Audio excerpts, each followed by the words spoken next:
Hello, my name is Austin Belzer, and welcome back to the Austin Media Podcast. Before we get into the main show, I have to tell you how you can support my work. The way I find my work, whether it be a review of a movie I rented or paying for Zoom, my Patreon is the way you can help offset those costs. Patrons like Ambula Beulah, Brian Scuttle, David Walters, Joseph Davis of Sip Pop, Matthew Simpson of Awesome Friday, Tom Blackburn, and more. Help make episodes like this possible. So thank you to all of my lovely patrons out there. Beyond financial support, you can get some pretty sweet perks. Whether you're into 48-hour early access to my reviews and this podcast, monthly surveys, giving direct feedback, commentaries, and just about everything in between, consider becoming a patron for as little as $1 a month at patreon.com/AustinBmedia. You can also save 16% if you decide to subscribe annually. On top of that, if you're not ready to subscribe, you can get a 7-day free trial on every tier I offer. With that said, let's get to the show. Hello, my name is Austin Belzer, and welcome back to the Austin B Media Podcast. Now, before you ask, no, this is not a repeat upload. Once I learned that Barbie was going to be coming out on Blu-ray, 4K Blu-ray, DVD, and all the other accoutrements on October 17th, I reinvited Alise Chaffins. I always get your last name wrong. Chaffins, right? Chaffins. Yep. Okay. So I just knew I had to invite you back on the podcast to talk about all the spoiler-affected things we couldn't get into on our main podcast episode. So, with that said, hi Barbie, welcome to the podcast. Tell everyone about what you've been working on since last time you were on. Oh, a lot of the same. I finished the manuscript for my Ted Lasso book, so that is out with some first readers to kind of get feedback on. So continuing with that. And then, yeah, just like enveloping myself in all of the terrible horror movies of 2023. Since we're coming here in the middle of spooky season, and horror is one of my favorites. So that's pretty much it. But Yeah, yeah, I saw your review of what was it? Totally Killer? Is that the new Prime yeah. Video? Yeah, Yeah. which I will say is probably one for people who are older like me. So, as somebody who Okay. was in high school in the late 80s, yeah, as opposed to people who might not have been born in the late 80s. Okay. So, Because yeah. isn't it because I thought I read somewhere, maybe it's a different movie. Um that either a producer or the writer or the director did he have something to do with Happy Death Day or something like that? I think the producers, I think it's a Okay. Bloomhouse. But what I love is that the director also directed Always Be My Maybe, which is one of my That's other it. favorite movies. And I just love that she did a rom-com and now she's doing this like horror movie because those are two of my favorite genres. So I feel very like in it with that. So that was pretty exciting. Yeah, I think I got the two conflated. I was like, I think that he's directing something else this month or something like Mm, that. possibly. Christopher Landon, I think his name is. But yeah, I need to check that out because I did like Always Be My Maybe. It's the great generator of memes in the past, what, 4 years since it came out? Something like that, yeah, the Keanu Reeves Always Be My Crying. Maybe, one of the best cameos, it's up there. But with that said, you've got the manuscript out to readers. I think you've also published some other things, but follow her Substack. Yeah, it's a really good read. She releases more reviews than I do, so definitely check it out. I think it's MacGuffin or Meaning is the name of it. That's correct, yeah. But with that said, let's take a trip to Barbie Land. Yes, always. So speaking of that, let's just get into Barbie Land and yeah, let's just get into Barbie Land. Mhm. So first and foremost, there's this juxtaposition between Barbie Land being this idyllic kind of utopian society where there's like President Barbie, Nobel Prize Barbie, stuff like that. And then in the how that contrasts in the real world, especially as we get to Ken. So what do you think of that juxtaposition between the two worlds, so to speak? Well, I feel like Barbie Land is stunning. It's one of my favorite things I've just seen on screen this year. I think I mentioned it last time that like comparing it to Wes Anderson's Asteroid City, and he has fantastic style, but goodness, I absolutely adored Barbie Land. The juxtaposition between the two, I love how they traveled between the two. I thought that was really cool. The real world was interesting. I'm not sure how you make that change work really well.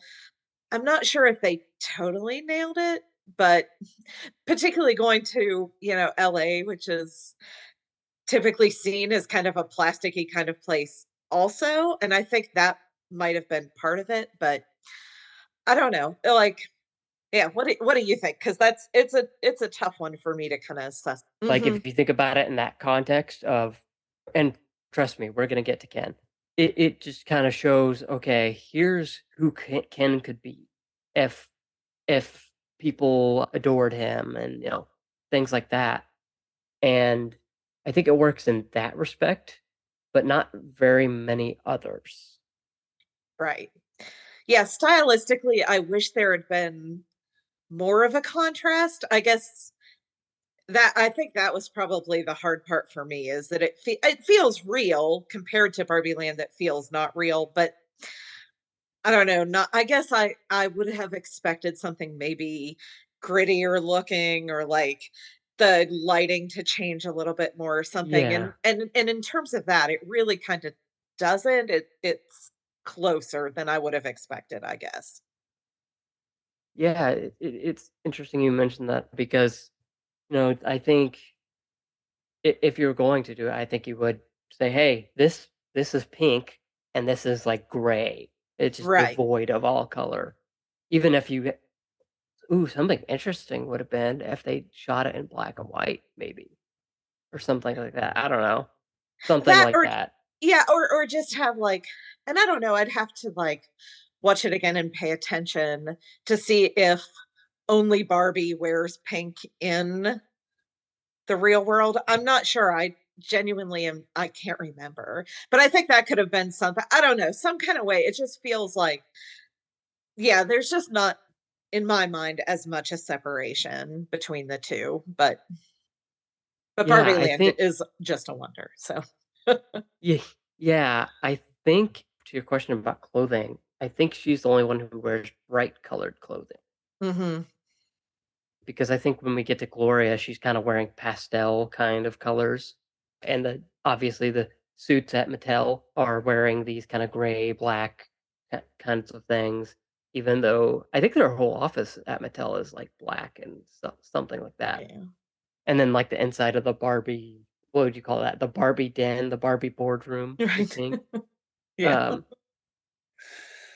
but getting further into, I guess, the juxtaposition between the two, and actually something I was thinking about was when you were talking about setting it in LA. Mhm. What if what if they dropped Barbie off in the Midwest? How different would that movie be? I mean, to me, that would be interesting just because, yeah, I think, yeah, I don't know. Like I said, I just felt like there was kind of a miss between that. Midwest could have been really interesting to like take it outside of a city entirely. Yeah, I think that could be kind of a cool way to show that too.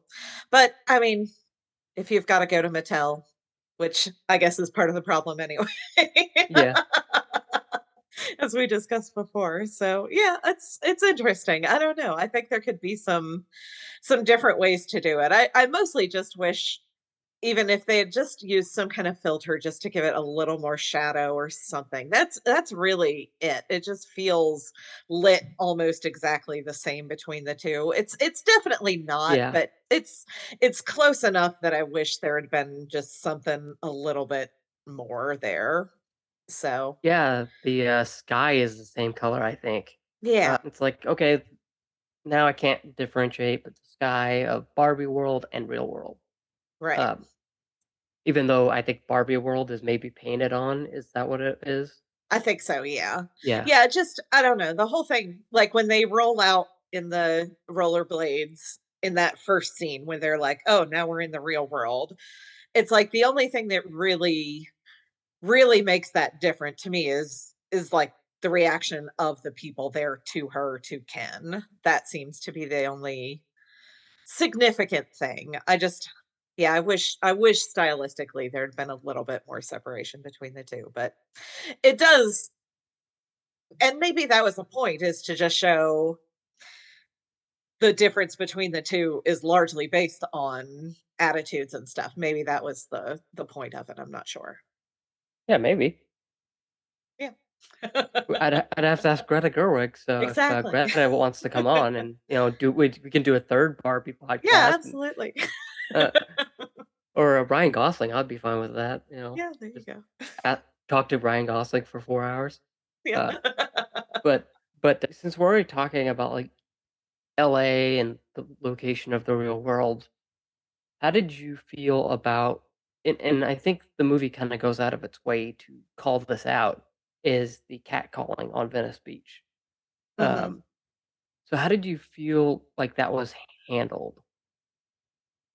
I thought it was pretty funny. It's again, it's one of those things that's been talked about in movies and television shows. It's not like a new kind of thing to call out catcalling or anything.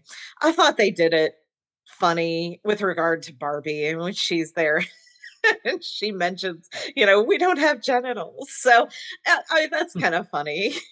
I thought that's the one thing that can make it unique to Barbie, and they went ahead and used it. And I didn't hate that. I thought that was kind of funny.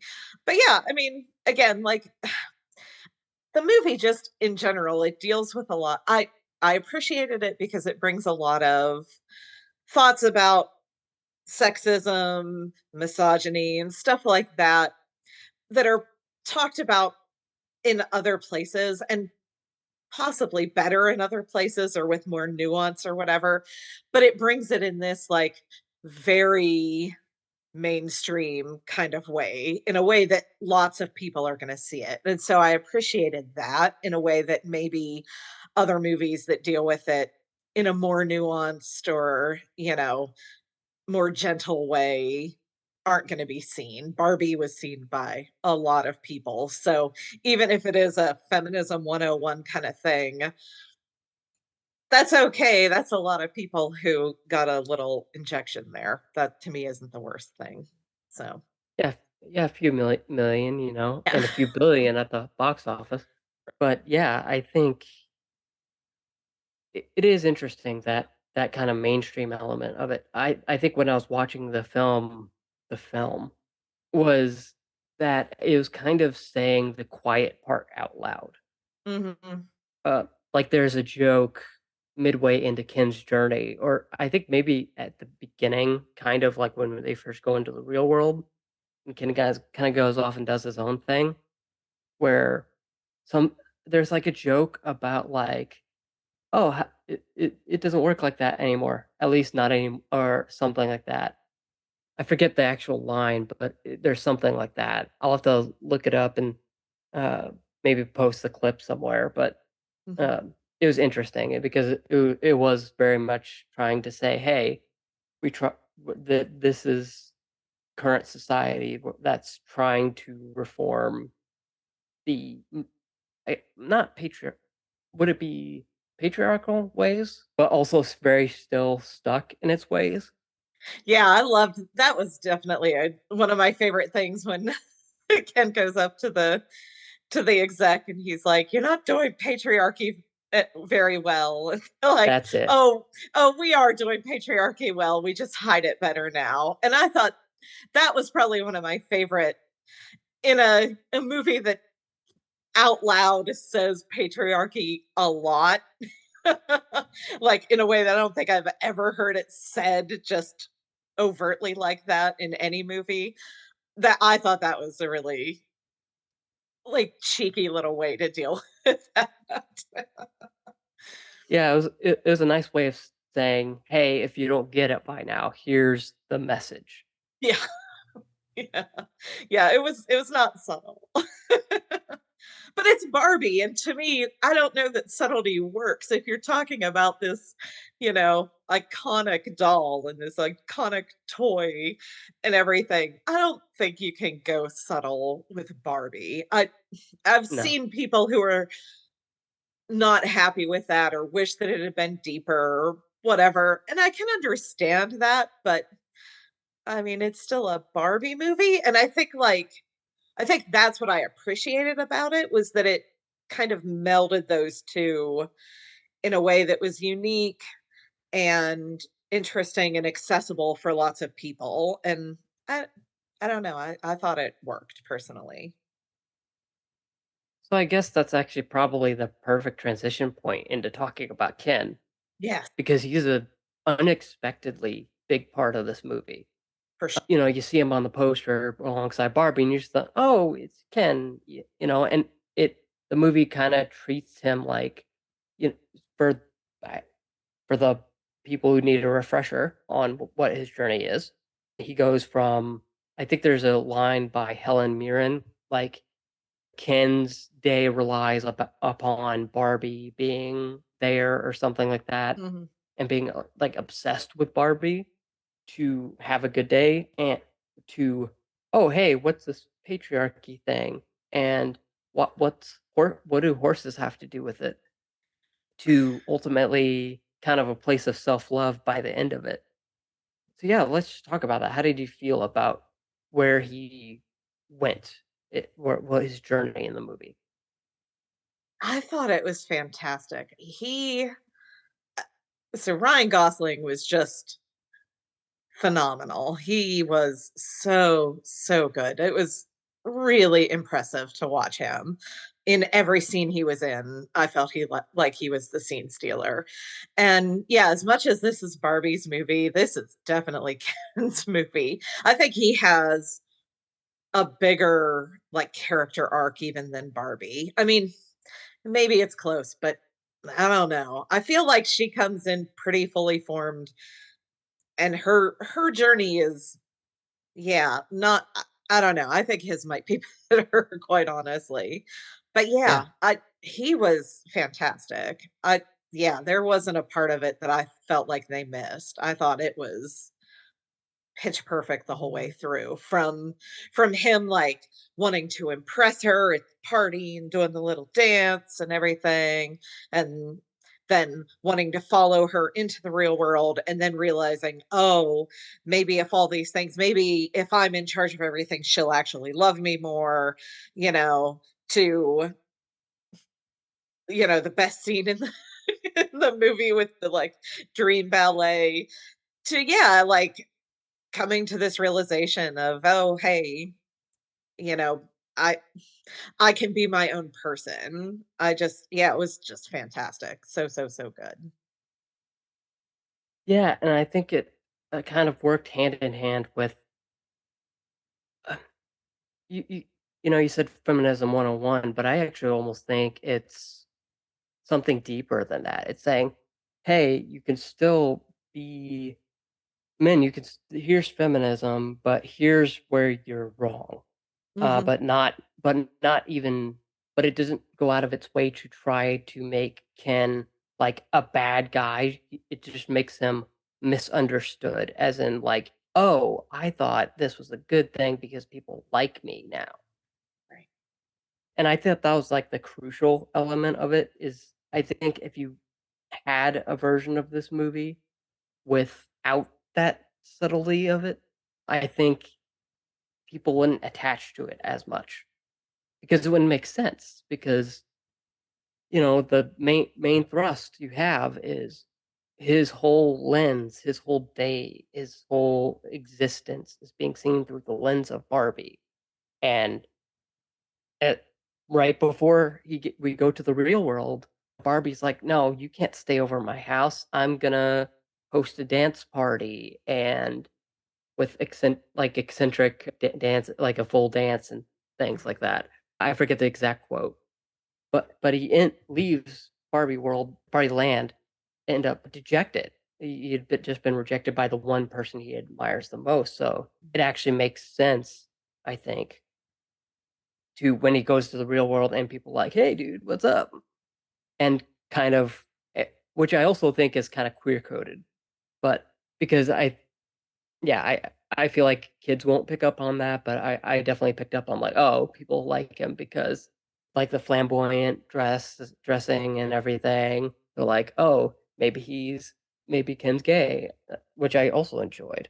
Is that it wasn't just this template of the idyllic boyfriend. It was just Ken can be many things, um, but he also needs to realize how to love himself too. He Right. need he needs to realize he's Knuff, Right. which I would have bought the hoodie if it wasn't $50. Right. Uh, um, but yeah, I thought that that part was really well done and probably my favorite part of the movie because I think I think without that part, the more you get into that third act, because Ryan Gosling disappears for an entire act of this Yeah, movie. basically. And you're like, "Oh, where's Ryan?" And then when you see Ryan, you're like, "Oh, this is the like three act structure finally realized." And I think, yeah, I'd echo your statements. I think he did a really good job, and I hope that's enough to put him on the supporting actor list. I haven't looked at the WBFYC site, which is up, by the way. I haven't looked at it yet, or at least not in detail. I have looked at it, just not in detail, with like the categories and everything. But Hmm. I don't know if they have him in supporting actor yet. I'll have to I look. hope so. He's, yeah. I mean, it's one of my favorite performances of the year for sure. So, and I think you touched on something too that I think is really interesting. And it's the idea of intent. Because I think a lot of times when you start talking about some of these big issues like feminism and patriarchy and all this stuff, it can feel like, oh, there's just a lot of like ill intent in it, or I'm trying to do these things, or whatever, allowing this to happen, or whatever kind of ideas are happening. And I think a lot of times it's just, this is just the culture we grow up in. This is just kind of how it is. And so you have a tendency to just accept this is how this works, this is how this exists. I don't think Ken goes into the patriarchy and taking over Barbie land and making it Ken World or whatever it was. Kendom, is that what it was? I don't I remember. think so. The It is Mojo either Dojo Kingdom. Casa House, whatever. You know, he didn't go there necessarily with negative intentions. His goal was just to have Barbie notice him and love him as much as the other people out in this world that does have patriarchy. And he goes, oh, maybe patriarchy's the thing that will make her love me. And so I don't think he's doing it from this negative, I hate Barbie, I hate women, I hate the Barbie society kind of thing.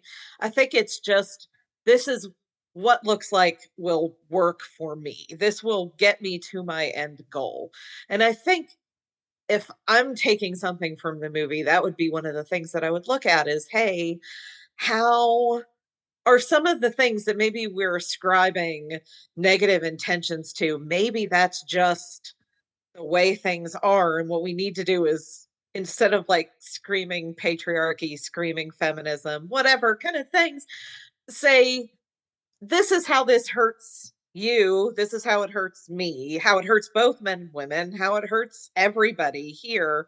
And what's the way that we can get to these things without some of the, look beyond some of these structures that we have. I guess that would be the other thing for me is, how can we do that better? And I thought Ken's journey in particular does that really well. Yeah, and it never really talks down and puts it simplistically like just a blanket statement of men bad or Right. something like that. And by the way, I don't have a problem with that, but it tends to lack nuance when Hmm. you just reduce it down to like two words. So having something where it's like, oh no, he just wants Barbie to notice him, and Hmm. to say hey, maybe I don't have the dance party tonight. And I think what's heartbreaking in the way his story ends up, at the very least, because I don't think they're doing a sequel to this movie, and I don't think you should. But at the end of the movie, he doesn't get like any semblance of it's more of a message of, hey, work on yourself. I've got to go be who I need to be. Right. Yeah. But yeah, it's kind of Yeah, ends on he a dour note for Ken. It's like, hey, you know that person you're trying to like have the object of your affection for the entire movie? Now she's gonna go and like do her own thing, right. Yeah, he does not get the girl at the end. which is nice. Yeah. It's depressing, but it's nice. Yeah. Yeah. Well, yeah, I thought that was I did think that was kind of interesting that at the end. And one of the things that I love about this movie and the marketing for it is that you go in and they talk about, Barbie's everything. She's everything. He's just Ken. And it's easy to look at that and look at it in terms of the context of, the toys and whatever, because it's definitely Barbie and then Ken is just an accessory. Like Ken doesn't do things. Like it's all Barbies. And then you might have one Ken to your like as a girl who had Barbies, I had a bunch of Barbies and I think we had one, maybe two Kens. Like I didn't have Kens. I mostly had Barbie dolls. And I think that is true of most people. Most people don't have a whole bunch of Kens and a Barbie. You have mostly Barbies and a Ken. And so it's easy to think, oh, Barbie's everything. He's just Ken. And that is part of it. But then at the end, I love how they kind of flip that to, especially when you get to Gloria America Ferrera's speech. And she's like, here are all the things you have to do to be a woman. And it's kind of that everything flipped negative and just can almost be a positive of like you can be Ken without Barbie, without somebody else to like validate you. And I just thought that was really interesting because yeah, you have one perspective going in, but I think the movie flips those a little bit and I think that's just that to me is some very nice writing. Yeah. Yeah, and I think it. Yeah, and I hope the screenplay gets uh noms I don't too at the very least. adapted or original. It is so hard for me to imagine it's adapted, but I know I've seen it being talked about as that since Barbie's an existing IP. But So let me check real quick. yeah, because I'm curious because it feels like it should be an original screenplay. I don't know. Yeah, 1 second while I look this up. So they don't have it up yet. So that maybe that's why I'm not be able to dig into it. Is like all it says is thank you for visiting. Please check back soon for our upcoming slates of films for awards consideration. That's all it says. Okay. Yeah, I will be very anxious to see where that one goes because it feels like it could. Uh, I've heard it floated for both, so I'll be very anxious to see where it ends up. So I think it's going to be adapted Yeah. because not Knives Out, Glass Onion was adapted. Okay. So just based off of that alone, and I think they're what was the I forget what the argument was. I think it was because it was a sequel to Mhm. Knives Out. It went under adapted or something. There was like some technicality. Right. It was razor thin, but that's how it was submitted. It because it was like you said based on something, like based on Knives Out or something like that. Yeah, and I think you're probably right. I think it'll be because it's based on, Mattel's Barbie or whatever, even though it does not feel like it is. So It does not. but that's okay. Um, It's fine. but that's actually a good segue to Ruth Handler. Yeah, Like the avatar or whatever you want to call her of Ruth Handler, the adventure of Barbie. right. So how did you feel? How did you feel about her? In the movie. I liked her more or less. I thought she had some really beautiful moments. Like she had some of the heart moments. I guess, yeah, it's tough because one of my absolute favorite scene in the whole movie, like if I'm looking at the whole thing and picking a favorite moment, it's Barbie on the park bench and she's trying to like connect to whoever it is that's making her feel all the things that she's feeling, that's giving her her existential crisis. So and she's sitting there and she's just trying to like connect, and then there's this old woman to her right, and she turns to her, she says, "You're so beautiful." She says, "I know." And it's just this like lovely moment of just seeing the humanity of everyone, particularly people we may not necessarily look at and find attractive or whatever. And I feel like the inclusion of Ruth maybe a little bit diluted that to some degree, because I think that's such a great, beautiful moment. I know that, like, Greta fought to keep that in the movie. I think the execs had said, "No, we wanna dump that, it's just too slow," which I could see. It is, like, a quiet moment in the middle of a pretty, fun movie. And so there's a little part of me that says maybe I feel like Ruth maybe dilutes that a little bit, but even so, I don't know. I still kind of like her as the creator, having her there. I just wish there had been some kind of way to like mesh those two better. I don't know. It just feels a little bit disjointed in that part. That's exactly what I was gonna bring up. I was like, maybe have a scene where, you know, gosh, I can't believe I'm bringing Star Wars: The Rise of Skywalker into this. So, I guess spoilers for a movie that is now 4 years old, but there's a scene when Emperor Palpatine gets introduced, and he's like, "I've been every voice inside your head, Snoke, Darth Vader." I think there was another voice. Anyways, I wish there was kind of like a moment like that, where like the lady on the park bench transforms Animorph style, I guess, into like Ruth Handler. That would have been a good way to connect it, because otherwise, Greta, going back to the bus scene, Mhm. waiting for the bus and fighting to keep that.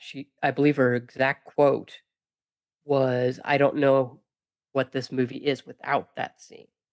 Right. And I feel Yeah. like connecting Ruth Handler to that would have really cemented that, and maybe have, I don't know, kind of put more connective tissue into it. But yeah, I don't feel like Ruth Handler was necessary. It felt like less of a Greta Gerwig thing, and more of a, "Hey, we're Mattel, and this is, like, the start of our big franchise," like, film, they have, like, a Hasbro Films thing going on Mhm. where they're trying to make, Rock'em Sock'em Robots into a movie and stuff like that, which there was a Rock'em Sock'em Robots movie. It was Was there? called it was called Real Steel. Oh, I have not seen that. You should, it's a good bad movie. Oh, I love good bad movies. Yay. It's got, Hugh Jackman in it. It came out in 2011, I think. Right on. One of my first advanced screenings, back when, like, they would show things off and the VFX wasn't finished to the public. Mm, But anyways, yeah, I get going back to Ruth Handler, I just don't think she's super essential to this movie. I I agree. don't, other than the ending, Mhm. um, which, again, bringing up Rise of Skywalker, kinda feels like the moment where Barbie says her name's Barbara Handler. It kind of rang to me of the thing of, "What's your name?" Yeah, "Ray." "What's Ray. your last name?" "Skywalker." And Skywalker. it's like, "Well, no, your actual name's Ray Palpatine, but okay, Right. sure." It was just like one of those weird moments where, we're wrapping up and it's just, it didn't feel honest. Mhm. Anyways, No, I'll take I'd my agree with that. I'll, take my film bro hat off uh, and put my regular person film hat on. But going back a little bit, because I think the psychology and sociology of this movie is a big factor in why I liked it. There's themes of existentialism, individualism. Let's see. Let's tackle existentialism, the big one first. Big one. Yeah. So Barbie has worries of dying. You know, she's at a dance party and she's like, "Do you guys ever think about dying?" Right. And then, somebody mentions like you'll get fat and you'll get like this thing called cellulite and things like that, Right. which I think ties a little bit more into its, you know, feminism 101 theme. But what did you think about how that was handled? You know, what did you think? I thought it was kind of interesting, especially when you get to the part where it's not Sasha who's, playing with Barbie, but it's Gloria. So Mhm. I think that works because I think there are plenty of women who, yeah, have these like concerns about, oh, I mean, I went and let my hair go naturally gray, a few years ago. And there is this thing of like, oh, I don't know, that automatically makes me look older. Maybe I should keep dyeing my hair.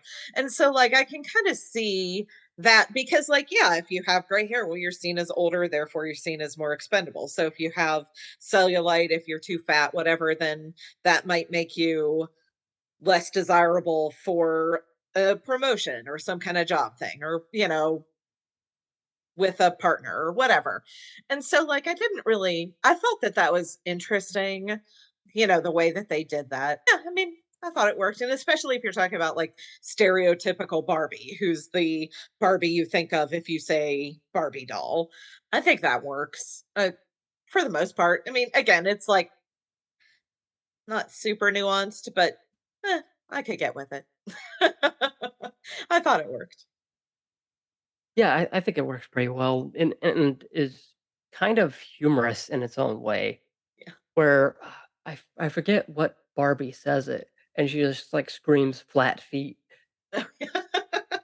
Um, RNF is so fantastic in that moment. I love it. that's who it was. And gosh, somebody made a joke about that scene. They're like, "Did Quentin Tarantino direct these scenes?"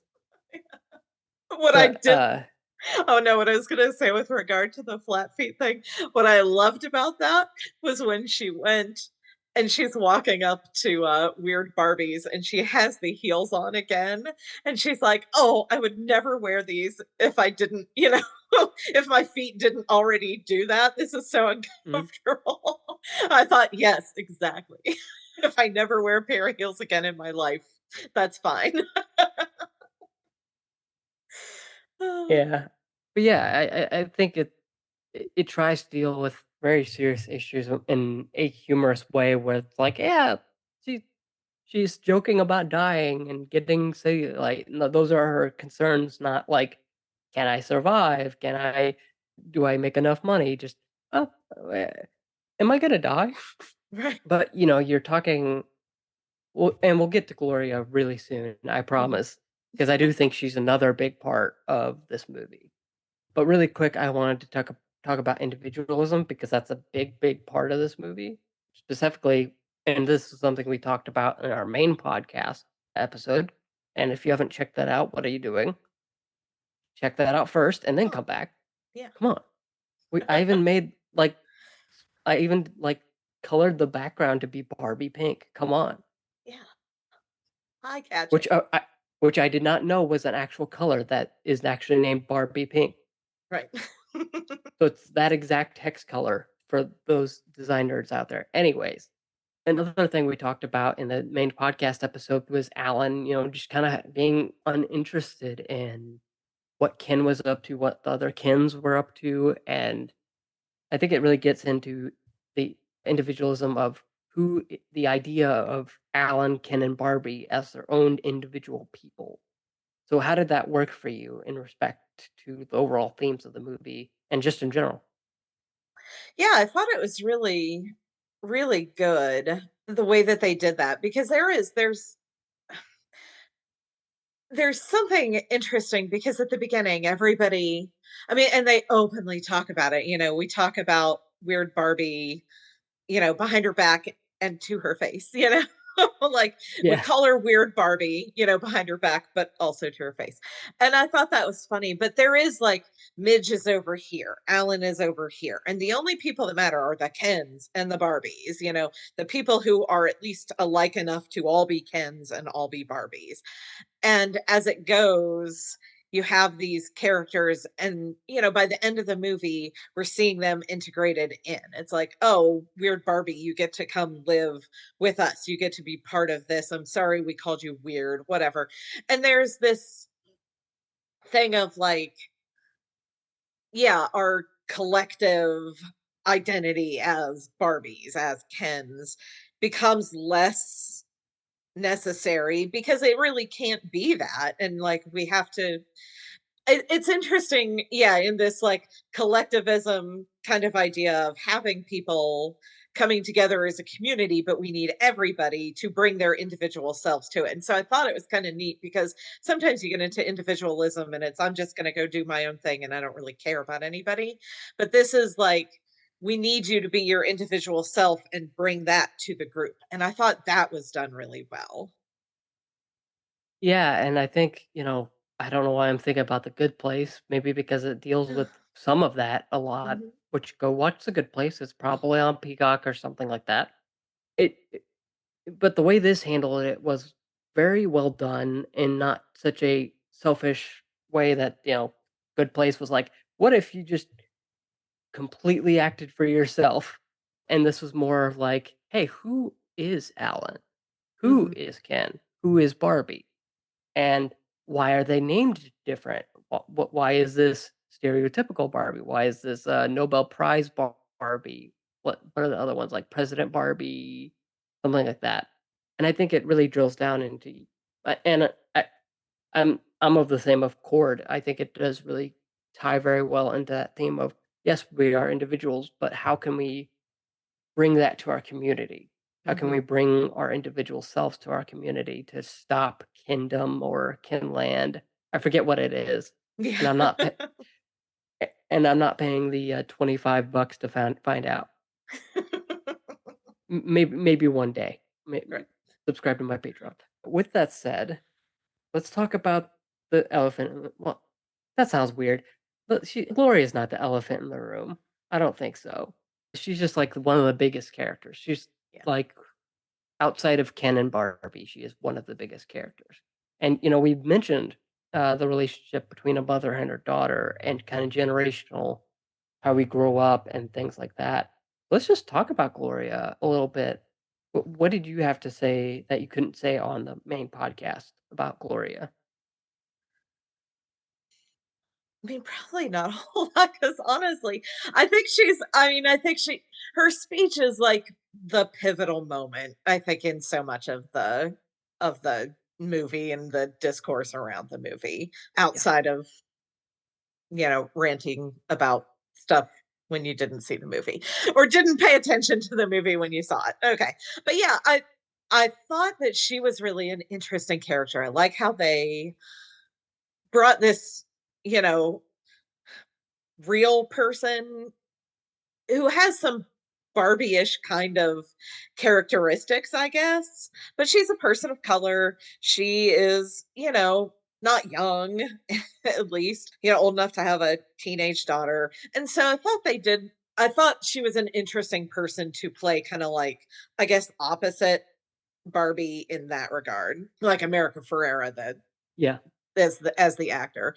And I think they used her well. To me, the biggest frustration in this is I wish there had been more time between her and her daughter, between Gloria and Sasha. I felt like that just felt to me like the thinnest part. If you're going to talk about mothers and daughters, and I think that the movie does that between Ruth and Barbara, uh, you know, creator and her daughter, who she named the doll after.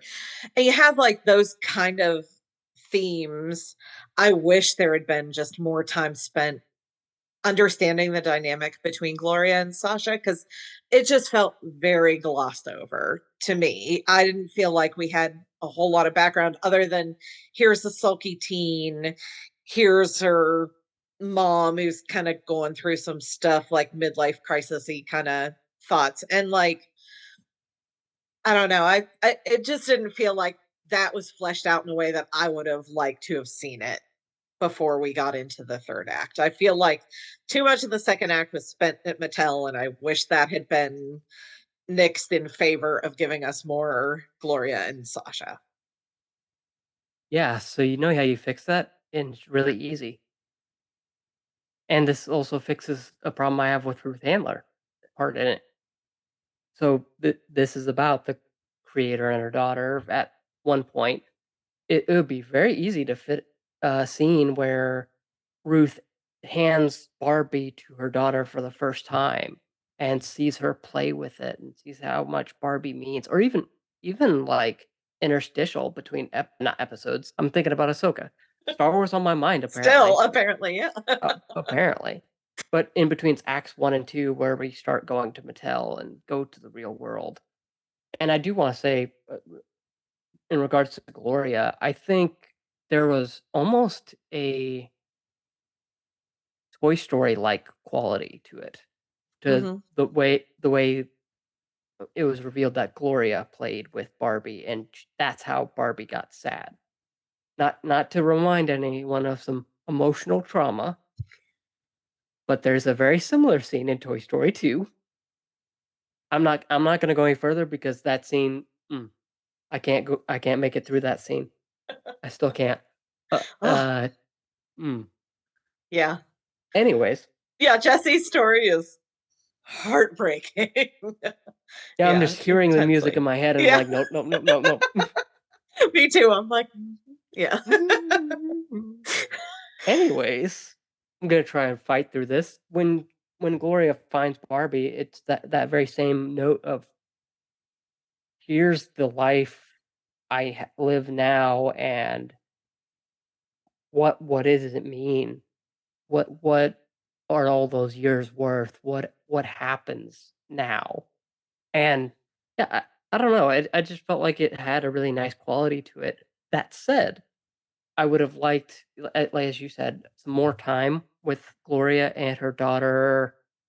Oh gosh, I forget her name. Sasha. Asha. Um, Yeah, Sasha. Yeah. Sasha. Gloria Yeah. and Sasha. Maybe even like a hint towards like, hey, like maybe Gloria looks at the doll and then we cut to like Barbie having those feelings. Right. Yeah, I mean, I thought it was like done well enough that you can see this frustration with Sasha, as she's, they show it in the first scene, I think, when she's talking to Weird Barbie. And it cuts mostly to like focus on Sasha. And then the second time when she's in the real world, it zooms back and you see, oh no, the actual person is Gloria that we're supposed to be focusing on. That's who's, kind of transferring her feelings on there. But I think there is, especially when they have the quote at the end, Ruth says something along the lines of, mother stands still so they can see how far their daughters go, or something like that. And as somebody who has adult children, it's there is something that can be kind of like difficult because you have these people who are your little kids, and then you do whatever with them for all this time. And then there's this odd time where you're trying to figure out how to be a parent to this person who is an adult themselves, and trying to like sort through that. And it's messy, especially, if you with my oldest, it was hard because it's a weird way to kind of get through that. And I think that's what the movie's trying to do. I just don't feel like it's super clear in the way that it does that. I wish it had just been a little bit, I don't know. That I just wish more time. I just wish everything with Will Ferrell wasn't in the movie. That's all. It's not that those parts are bad. They're just, I think they take away from what the movie wanted to do. I mean, I know they had to do it to whatever with Mattel probably, but eh. I'll say it. I think you can cut that Mattel stuff out of the movie, and it makes no difference No, I agree. There's no, it adds nothing to the movie. Yeah. because I mean, I'm trying to remember, but I think Will Ferrell and the Mattel crew, and I'm just gonna call him Will Ferrell because he has a very forgettable name Yeah, in I don't even know what his character's name is. like I might as well call him Lord Business because it's the same character from Lego Movie. But yeah, I think he arrives in Barbie Land and then he's just chill. And he's like, "Oh, you just came back by yourself. Okay, I'm gonna Yeah, leave now." Like, yeah, "Oh, okay." Then again, I think it's one of those things where, and maybe you meant this when you were saying like that's a Mattel thing. I also think this ties into the Ruth Handler thing of just not really fitting with the movie, right. at least in its current state. Maybe I don't know. Maybe some fan film comes out that has a longer cut of it, or maybe there's a 4 hour cut lying out there in the WB servers. Right. Ugh, I probably don't. I probably should be careful with saying that because the last time a 4 hour cut was on the WB servers, it had a whole thing. Right. It was a whole thing. But yeah, I do you yeah, that's all I've got really on Barbie as Mhm. far as spoilers go. What do you wanna bring up anything else that I maybe missed? Yeah, the only one thing I love at the end, and I wrote this quote down when I went to see it. I was looking through my notes on my phone, and this quote like grabbed me when I was watching the movie. And Sasha's talking to the Barbies, and I think they don't they're just ready to leave. I think Gloria's just ready to head out. And Sasha says, "Even if you can't make it perfect, you can make it better." And I thought that was such a beautiful line. I'm just a sucker for a good line. And there are so many that like are said through the movie, but that one is like that's not one that I've seen out memed a whole lot. But I just really love that. And I think that to me is what the movie's about is no, we can't, Barbie's never going back to stereotypical Barbie. She doesn't that's not her journey is back to, this place. Barbie Land is changed after, the Mojo Dojo Casa house. Like it's not the same anymore. Like it's similar, but it's not the same. And like the perfection that they thought it was it doesn't really exist and it wasn't really perfect to begin with. But now it's better. It's not perfect, it's better. And I just think to me, if I had to boil the whole movie down to one line, that's it. We can't make it perfect, but we can make it better. Yeah, and that actually brings up 2 things. Well, actually 1 thing. But I was thinking while you were talking about this, I was talking about editing earlier, and I have a message to all you TikTokers out there. Please, and to the Academy of Motion Pictures Arts and Sciences. First, I'll go with the TikTokers.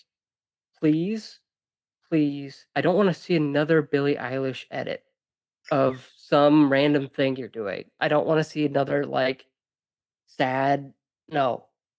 And to the Academy, please, if it gets nominated, if that specific song gets nominated, do not vote for it. I that is so similar for to her other song, No Time to Die, for me at least. And then the other thing is, I don't know if you're watching. The reason I was doing like this is for whatever reason, when you were saying that quote, the Wicked song for Good started playing in my head. I was like, Oh, who can know if I've been changed for the better? right. Maybe because I've been thinking about High School Musical, the series, and they sing that at the end of the series, Okay. like at the very end. But who knows if Barbie Land has been changed for good? I think so. But because I knew Ken. But anyways, jokes aside, I really love this movie. It's one of my very few 5 stars, and I am also a sucker for a good line.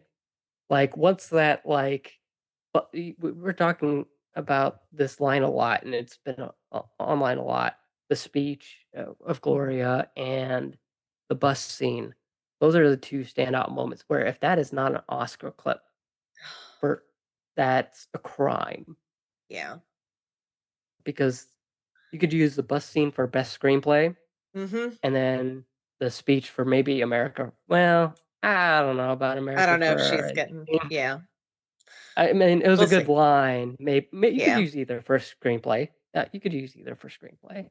Yeah. Um, but with that said, I think that about does it for the Yeah. spoiler-filled discussion. I think we have to say bye to Barbie Land, at least until eventually. I'm absolutely certain of this during David Zaslav's reign at Warner Brothers Discovery. I am sure we will get a Barbie sequel, whether we want it or not. Probably I'll be not here to lament with you. okay. Yeah, come on in about 4 years, Yeah. and then we'll talk about that. But with that said, thank you everyone for listening to the Austin B Media podcast. I have been your host, Austin Belzer. I don't know why I do this when I say I'm your host, but there you go. If you've enjoyed this episode, please subscribe wherever possible, whether it's Spotify, whatever podcast platform you have, or I've got an RSS feed on the website, and then leave a rating and review on your favorite podcast app. You can follow me on social media at Austin B Media everywhere except for X. Let's see. What are the social networks I'm on? Blue Sky, Instagram, Facebook. Don't follow me on LinkedIn. If you send me a LinkedIn request, I'll deny it. Mastodon, Pebble is now the new name of T2, Threads, and then X. So everywhere but X or Twitter or whatever we want to call it, I'm at Austin B Media. And I have Blue Sky invite codes. I've got 5 invite codes.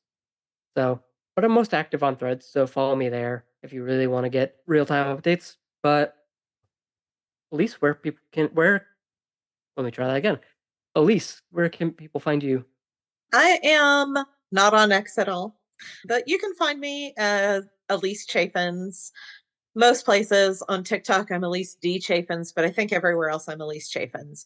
Yeah, my Substack, that's probably the best place to find me.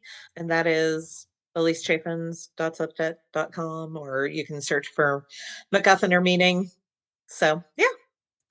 And hopefully soon we will have a new podcast coming out, Best Worst Movies. I am talking with some folks in the next few days. So, yeah, look for that, but not quite yet. I know my movie. Oh, yay. Real Steel. I can come on and talk Oh, about there that. we go. Well, that's it. Perfect. But yeah, thank you so much for joining me. Thanks for having me.